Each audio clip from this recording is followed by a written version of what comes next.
குயில் ஒண்ணு மரத்துல உட்கார்ந்து ரொம்ப அழகா பாடிக்கிட்டு இருந்துச்சு.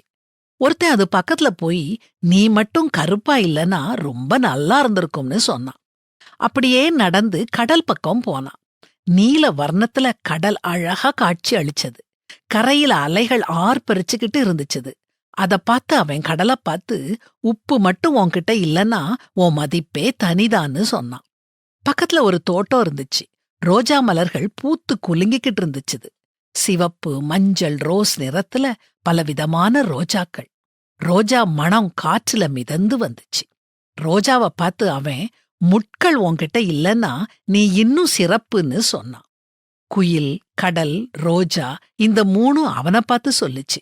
குறைகளை மட்டுமே பார்க்கும் குணம் மட்டும் உன்கிட்ட இல்லன்னா நீ எங்கேயோ போயிருப்ப.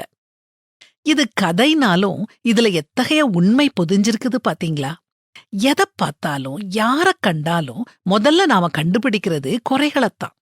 வாயாடின்னு நாம சொல்ற பொண்ணு நல்ல குணமுள்ளவளா இருப்பா.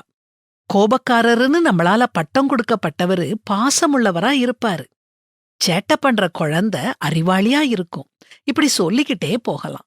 மனுஷங்களாகிய நம்ம எல்லார்கிட்டையும் குறைகள் இருக்கத்தான் செய்யும்.